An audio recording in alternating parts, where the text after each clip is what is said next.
नमस्कार, आप देख रहे हैं खबर दोपहर और मैं हूं आपके साथ विभा उपाध्याय। और बड़ी खबर के लिए सीधे रुख कर लेते हैं सहयोगी शिप्रा का। शिप्रा, क्या बड़ी खबर आ रही है? विभा, इस वक्त की बड़ी खबर पटना से है, जहां हाईकोर्ट ने राजीव नगर और नेपाली नगर के लोगों को बड़ी राहत दी है। कोर्ट अतिक्रमण के मामले में सुनवाई करते हुए सरकार के नोटिस को रद्द कर दिया है और कोर्ट ने साफ कहा है कि इलाके में जो भी निर्माण 2018 से पहले हुआ है उस पर दीघा लैंड सेटलमेंट एक्ट के तहत कार्रवाई किया जाना चाहिए। कोर्ट ने प्रशासन की ओर से नेपाली नगर तोड़े जाने के मामले को अवैध ठहराया है और साथ ही अतिक्रमण हटाने की प्रक्रिया को भी रद्द कर दिया गया है। और कोर्ट ने इस मामले पर फैसला देते हुए कहा है कि जिन लोगों के मकानों को पूर्व में गैर कानूनी बताते हुए तोड़ दिया गया था, उन्हें 5-5 लाख रुपए मुआवजा राज्य सरकार देगी। यानी इस तरह 92 मकान मालिकों को 5-5 लाख रुपए का मुआवजा मिलेगा। और इसके साथ ही लोगों को बड़ी राहत देते हुए कहा गया है कि अगर तोड़े गए मकान की क्षतिपूर्ति राशि अधिक है तो उस पर विचार कर, लेकिन देना जरूर होगा। विभा, बिल्कुल, तो राजीव नगर और नेपाली नगर के लोगों को एक बड़ी राहत जिसकी वो उम्मीद लगाए बैठे थे कोर्ट से, वो मिल चुकी है। तो हाईकोर्ट के फैसले के बाद राजीव नगर और नेपाली नगर के लोग जश्न मना रहे हैं। संवाददाता संजय कुमार की ये रिपोर्ट देखिए। हम राजीव नगर के उसी नेपाली नगर इलाके में हैं, जहां पिछले महीने पटना जिला प्रशासन ने इस इलाके में बने मकानों को अवैध ठहराते हुए उन्हें तोड़ दिया था। और पटना जिला प्रशासन की तरफ से यह बताया गया था कि ये मकान अवैध बने हुए हैं, लेकिन पटना हाईकोर्ट ने राजीव नगर के इलाके के लोगों को बड़ी राहत दी है। पटना हाईकोर्ट ने पटना जिला प्रशासन द्वारा उठाए गए कदम को गैर कानूनी बताया है और यह कहा है कि जिला प्रशासन ने जिस तरीके से 92 मकानों को तोड़ा है, उन सभी मकानों के मालिकों को 5-5 लाख रुपया मुआवजा दिया जाए। कहीं न कहीं ये जो फैसला है वह राजीव नगर के इलाकों के लोगों को राहत देने वाला है और निश्चित तौर पर इस फैसले के बाद राजीव नगर इलाके के लोगों ने राहत की बड़ी सांस ली है। आज कोर्ट का जो ये फैसला आया है उसके बाद, आप राजीव नगर इलाके में रहते हैं, आज कोर्ट का फैसला आ गया और आप लोग के पक्ष में आया है, कैसी खुशी हो रही है? बहुत खुशी का माहौल है जी। इससे हम लोग बहुत खुश हैं और भगवान से मनोकामना यही करते हैं कि हमारा जो जितना टूटा है अच्छा है। आप लोगों को जो मकान टूटा है उसको 5-5 लाख रुपया मुआवजा भी मिलेगा। बहुत बढ़िया बात है, हम लोग बहुत दिन से इसका इंतजार कर रहे थे। अब लगता है कि जो मेहनत की कमाई थी, गाड़ी कमाई, वो बर्बाद होने से बच जाएगी। हाँ बिल्कुल, आज भंडारा का भी आयोजन किया गया। हाँ, मंदिर पे है। देखिए क्या जश्न का दौर चलेगा आज जी। स्वागत करते हैं कोर्ट के। बिल्कुल स्वागत करते हैं सर। क्या नाम हुआ आपका?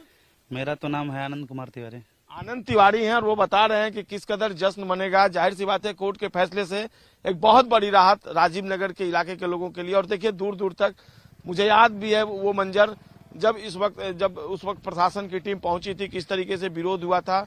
लेकिन आखिरकार न्याय की लड़ाई लड़ी राजीव नगर के लोगों ने और उन्हें आज बड़ी राहत मिली। और उसके बाद रंग गुलाल का दौर भी चलेगा, भंडारा का भी आयोजन किया गया है और सभी परिवार के लोग एक साथ इकट्ठे होकर इस जश्न को मनाएंगे। कैमरा पर्सन अजय दुबे के साथ संजय कुमार, न्यूज़ 18 पटना। वहीं बड़ी खबर इस वक्त बक्सर से आ रही है, जहां पर केंद्रीय मंत्री अश्विनी चौबे के खिलाफ नारेबाजी की गई है। बताया जा रहा है कि बीजेपी की बैठक के दौरान ये नारेबाजी हुई है। युवक ने मुर्दाबाद के नारे लगाए। नारेबाजी करने वाले युवक की इस दौरान पिटाई कर दी गई है। युवक और जो कार्यकर्ता यहां पर बीजेपी के थे, उनके बीच झड़प हुई। मारपीट की वजह से अफरा तफरी का माहौल देखा गया। और ये तस्वीर देख लीजिए जरा। नारेबाजी करने वाले युवक की पहचान कमल नयन पांडे के तौर पर की गई है, जो बक्सर के बड़का राजपुर का रहने वाला बताया जा रहा है।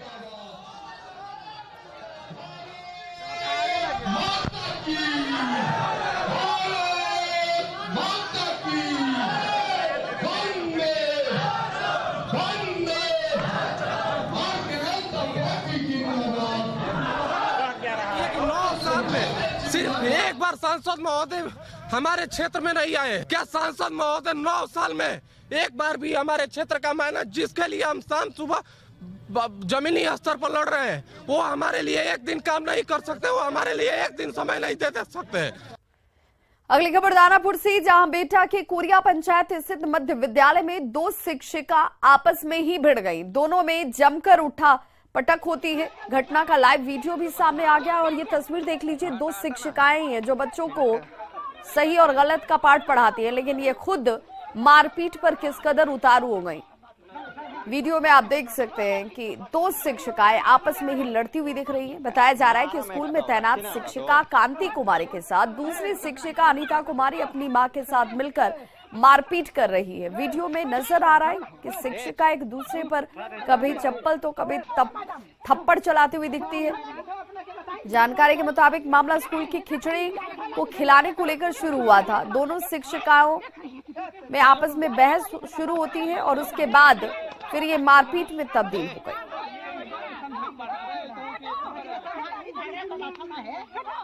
ये देखिए, अरे हटा सा नहीं यार। तो तमाशबीन लोग आपको जरूर नजर आ रहे होंगे, लेकिन इन्हें रोकने वाला, इन्हें टोकने या समझाने वाला कोई दूर दूर तक नजर नहीं आ रहा। और ये देखिए किस तरीके से यहाँ पर ये दोनों शिक्षिकाएं जो हैं वो मारपीट करती हुई नजर आई। कोरिया की घटना जहां पर खिचड़ी को लेकर मारपीट हो जाती है।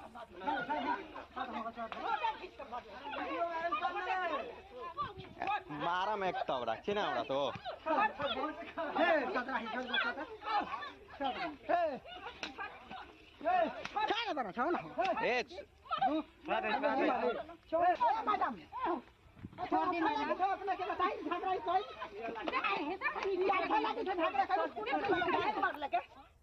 तो ये तस्वीरें बेहद दुर्भाग्यपूर्ण है। दरभंगा से बड़ी खबर जहां पर पॉलिटेक्निक छात्र और लोगों में मारपीट की खबर है। पॉलिटेक्निक छात्रों ने इस दौरान हंगामा किया। स्थानीय लोगों के साथ छात्रों की मारपीट की खबर सामने आई, जहां पर छात्रों के ऊपर छेड़खानी का आरोप जो स्थानीय लोग हैं उनकी तरफ से लगाया गया। मौके पर पहुंची कई थानों की पुलिस फिलहाल विश्वविद्यालय थाना क्षेत्र के केदराबाग मोहल्ले में मौजूद है और ये तस्वीरें इस वक्त आपके टीवी स्क्रीन पर हैं।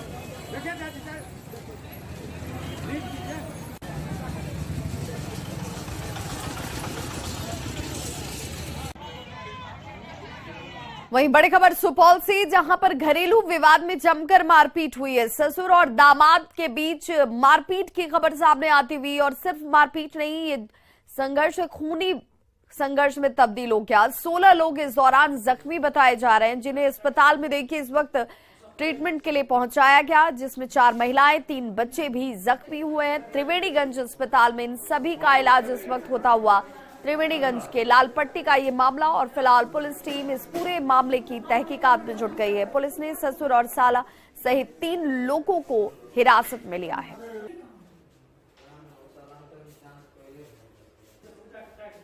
दिन में जे छे ना घरेलू विवाद के चलते हम रास्ता पर जा रही बाजार जा रही है, तो हम रास्ता पर रोक के हमारे साला और हमारे ससुर हमरा बहुत मार मारलक। हम कौना से ओत से जान बचा के भाग के हॉस्पिटल एलिए, हॉस्पिटल से थाना एलिए, सारा फैमिली थाना एलिए।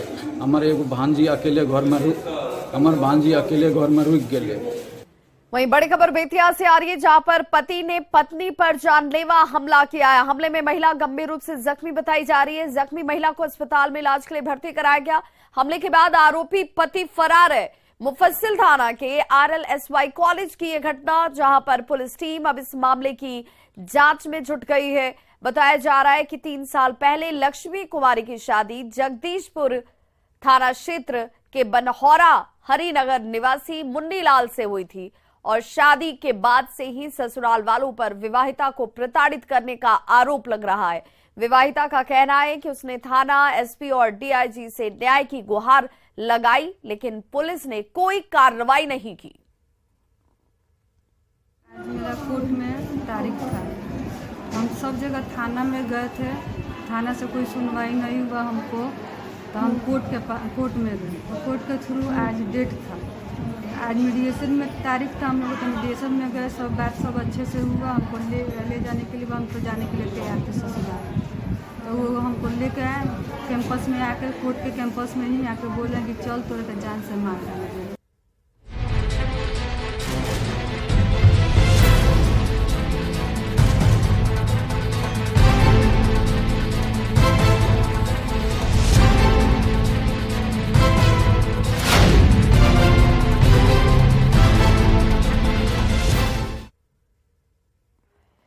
नए संसद भवन के उद्घाटन के विरोध में बिहार में जमकर बयानबाजी हो रही है। जेडीयू के राष्ट्रीय अध्यक्ष ललन सिंह ने कहा कि अगर केंद्र की सरकार बदली तो इस भवन में कोई दूसरा काम होगा। संसद भवन का बहिष्कार किया गया है। संसद भवन के उद्घाटन समारोह में हम लोग नहीं जाएंगे, इसलिए कि इतिहास को बदलने का प्रयास हो रहा है। अब ये इतिहास बदलने में उनके भागीदार नहीं होंगे। राष्ट्रपति को अगर संसद भवन बना ही था तो राष्ट्रपति को बुलाना चाहिए था, प्रधानमंत्री कौन होते हैं उद्घाटन, तो इसलिए हम लोग उसका बहिष्कार करें। लेकिन सम्राट चौधरी कह रहे हैं कि विधानसभा में जो शिलापट का उद्घाटन हुआ विधानसभा का, तो उसमें नीतीश कुमार ने किया था, राज्यपाल को क्यों नहीं? कौन बोल रहे हैं? सम्राट चौधरी जी का छोड़िए ना, सम्राट चौधरी जी जो बोलेंगे वो कानून नहीं ना। सुशील मोदी कह रहे हैं सर इतना दिक्कत है तो नए संसद भवन में नहीं पैर रखे कभी विपक्ष के नेता। अब सुशील मोदी जी ही पूरा लोकतंत्र का आधारशिला रखेंगे क्या? पूरा सुशील मोदी जी लोकतंत्र का आधारशिला नहीं रखेंगे। सरकार अगर बदलेगी तो नए संसद भवन में कोई दूसरा काम होगा। तो नए संसद भवन के उद्घाटन पर जारी सियासत को लेकर बिहार सरकार के मंत्री मदन सहनी ने कहा कि राष्ट्रपति से उद्घाटन नहीं कराकर बीजेपी आदिवासी समाज और महिला का अपमान कर रही है। उद्घाटन में देश के महामहिम राष्ट्रपति जी को जब आपने बहुत प्रचारित करके आदिवासी महिलाओं को आपने यह मौका दिया, तो चाहिए कि उनको भी इसमें सम्मान बुलाना चाहिए। जब देश के महामहिम राष्ट्रपति जी को आप सम्मान नहीं दे रहे हैं तो फिर दिखाने के लिए दूसरे दल को बुलाने का कोई औचित्य नहीं है। बीजेपी प्रदेश अध्यक्ष सम्राट चौधरी ने सीएम नीतीश कुमार पर बड़ा हमला बोलते हुए उन्हें ढोंगी बताया है। साथ ही उन्होंने नए संसद भवन के उद्घाटन समारोह का बहिष्कार करने को लेकर जेडीयू के राष्ट्रीय अध्यक्ष ललन सिंह पर भी जमकर निशाना साधा। उनको तो अपने मुख्यमंत्री पे भरोसा ही नहीं है। मुख्यमंत्री जी ने बिहार विधानसभा के एक्सटेंशन भवन का उद्घाटन किया, तब कहां थे उनके राष्ट्रीय अध्यक्ष? इसका मतलब उनको अपने नेता पे भरोसा नहीं है। तो नेता पे जब भरोसा नहीं है तो बात क्या करना? ये लोग देख देख कर नीति बनाते हैं। तो नए संसद भवन के उद्घाटन का बहिष्कार क्यों और क्यों हो रही है, इस पर इतनी सियासत, सीधे जानने के लिए और समझने के लिए रुख कर लेते हैं न्यूज रूम का, जहां से हमारी सहयोगी शिप्रा हमारे साथ जुड़ रही है। शिप्रा। बिल्कुल विभा, देखिए एक एक करके हमने वो बयान भी दर्शकों को सुनाए जिसमें वार पलटवार भी हो रहा है और नई संसद भवन के उद्घाटन समारोह के बहिष्कार के पीछे विपक्ष का तर्क क्या है, इसको जानना बहुत जरूरी है और उसे हम जान लेते हैं। तो सबसे पहले दरअसल 28 मई की तारीख पर सवाल उठ रहा है क्योंकि 28 मई को वीर सावरकर की जयंती है।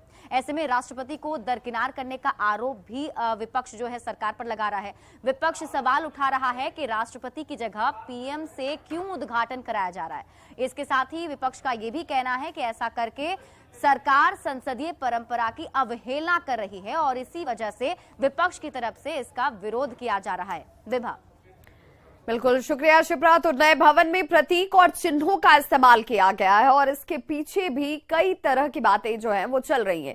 ये जानना जरूरी है कि जो भ्रम फैलाए जा रहे हैं उसके पीछे का सच क्या है, उसकी हकीकत क्या है।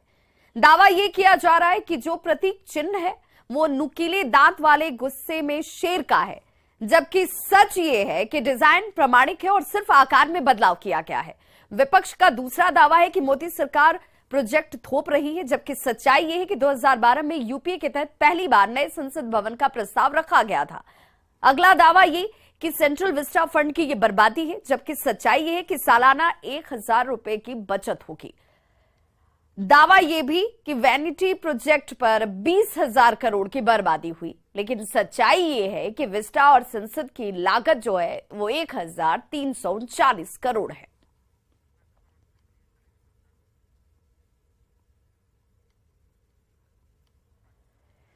और अब ये जानना भी जरूरी है कि जो तमाम दल हैं वो दल कौन कौन से और विरोध के पीछे का उनका तर्क भी क्या है, विरोध कौन कौन से दल कर रहे हैं, जानने के लिए सीधे रुक कर लेते हैं न्यूज रूम का सहयोगी शिप्रा के पास। शिप्रा। बिल्कुल विभा, अगर उन दलों की बात करें तो सबसे पहले कांग्रेस की तरफ से इसका विरोध किया गया है। इसके अलावा डीएमके, आप और शिवसेना यूबीटी की तरफ से भी इसका विरोध किया जा रहा है, उन लोगों ने बहिष्कार कर दिया है।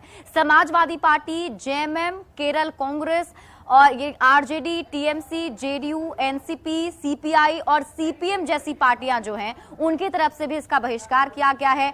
आरजेडी की बात कर लें, इंडियन यूनियन मुस्लिम लीग नेशनल कॉन्फ्रेंस की बात कर लें या फिर रिवॉल्यूशनरी सोशलिस्ट पार्टी की बात कर लें, इन सभी पार्टियों की तरफ से इसका विरोध किया जा रहा है, बहिष्कार किया जा रहा है। तर्क हमने बताया दर्शकों को कि क्या कुछ तर्क जो हैं वो दिए जा रहे हैं, लेकिन ऐसे दल भी हैं जिनका बीजेपी से वैचारिक मतभेद रहा है, लेकिन उसके बाद भी वो दल उद्घाटन कार्यक्रम में शामिल हो रहे हैं। और उन दलों की अगर बात करें तो सबसे पहले मायावती की बीएसपी, जगन मोहन रेड्डी की वाईएसआरसीपी, टीडीपी, नवीन पटनायक की बीजेडी और अकाली दल। ये ऐसे दल हैं जिनका बीजेपी से वैचारिक मतभेद जरूर है, लेकिन वो उद्घाटन समारोह में शामिल होंगे। विभा। बिल्कुल शिप्रा, तो ये वो तमाम दल हैं जो विरोध इस विषय पर नहीं करना चाहते, क्योंकि उनके लिए राष्ट्र सर्वोपरि है और ये गौरव की बात है और ये हमारे लोकतंत्र की आत्मा है जिसके भवन का उद्घाटन होने वाला है और इसमें ये सभी शामिल हो रहे हैं। बिहार में पंचायत उपचुनाव के लिए वोट डाले जा रहे हैं। शाम 5 बजे तक वोटिंग होगी और 605 पदों के लिए मतदान कराया जा रहा है। इस वक्त आपके टीवी स्क्रीन पर 5 तस्वीरें और इन तस्वीरों के जरिए आप समझ सकते हैं कि जिला परिषद सदस्य के 7, पंचायत समिति सदस्य के 41, मुखिया के 48, ग्राम कचहरी सरपंच के 52, ग्राम पंचायत सदस्य के 316 और ग्राम कचहरी पंच के 141 पद शामिल हैं जिन पर वोटिंग हो रही है। पटना, नालंदा, सिवान और मुंगेर की ये तस्वीरें इस वक्त आप देख रहे हैं, जहां पर कड़ी सुरक्षा व्यवस्था के बीच वोटिंग हो रही है और मतदान केंद्रों पर महिला और पुरुष मतदाताओं की कतार आपको साफ नजर आ रही होगी। तो ये वो तस्वीर है जहां पर लोग अपने मताधिकार का इस्तेमाल करते हुए 605 सीटों पर सरकार का चयन, जिसमें पंचायत उपचुनाव में 605 सीट पर उपचुनाव के लिए वोटिंग की ये तस्वीरें देख पा रहे हैं। वैशाली में शांतिपूर्ण तरीके से पंचायत उपचुनाव के लिए वोटिंग हो रही है और वोटरों में खासा उत्साह नजर आ रहा है। वहीं भगवानपुर प्रखंड क्षेत्र के अहमदाबाद पंचायत से अनोखी तस्वीर सामने आई, जहां पर 90 साल की कबूतरी देवी ठेले पर बैठकर मतदान केंद्र तक पहुंची। कबूतरी देवी चल नहीं सकती लेकिन वोट देना चाहती थी और इसीलिए उनके पोते सुजीत उन्हें ठेले पर लेकर मतदान केंद्र तक पहुंचे।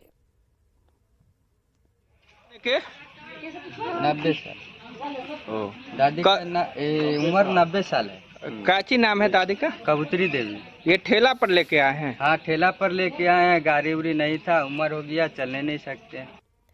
जमुई के सरकारी स्कूल के शिक्षक जितेंद्र नारायण शार्दुल बच्चों के फेवरेट मास्टर जी हैं। दरअसल उत्क्रमित मिडिल स्कूल कल्याणपुर के शिक्षक ने अपनी सैलरी के पैसे खर्च कर स्कूल के कमरे को स्मार्ट क्लास बना दिया है।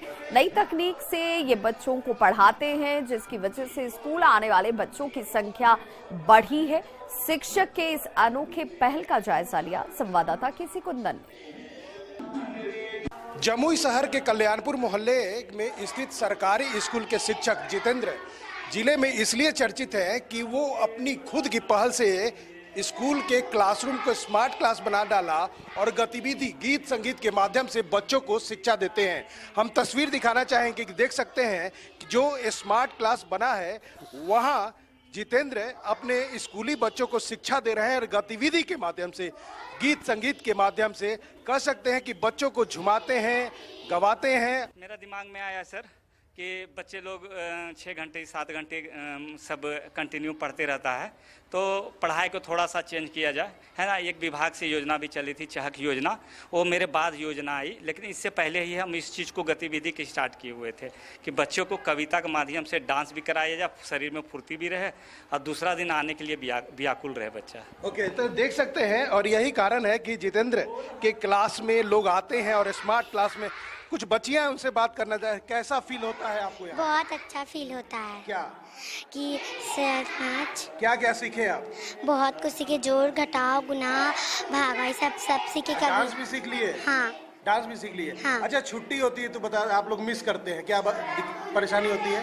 वो हम लोग को परेशानी होती है क्या, जब हम लोग घर आते हैं हम लोग को मन भी नहीं लगता। स्कूल में सबसे ज्यादा मन लगता है। जोड़ घटाव कविता पोएम सब कुछ सीखे? Yes sir. अच्छा, बता रहे हैं कि आप लोग कह रहे थे कि संडे के दिन मन नहीं लगता है। नहीं सर, नहीं मन लगता है। अब पहले ये जब नहीं इस तरह से पढ़ाई होता तब फिर दिक्कत होती थी? Yes sir. क्या दिक्कत होती थी? बहुत दिक्कत होती थी, कैसे पढ़ेंगे उससे, समझ नहीं पाते थे? नहीं सर। अब गीत संगीत के माध्यम से अपने विषय को समझ रहे हैं, साथ ही जो अन्य कला है, आर्ट है, उसमें भी ये लोग निपुण हो रहे हैं, आगे बढ़ रहे हैं। और इसका नतीजा यही है कि यह स्कूल और यह शिक्षक जिले में चर्चा का विषय है। केसी कुंदन, न्यूज़ 18 जमुई। तो इस बुलेटिन में बस इतना ही। चलते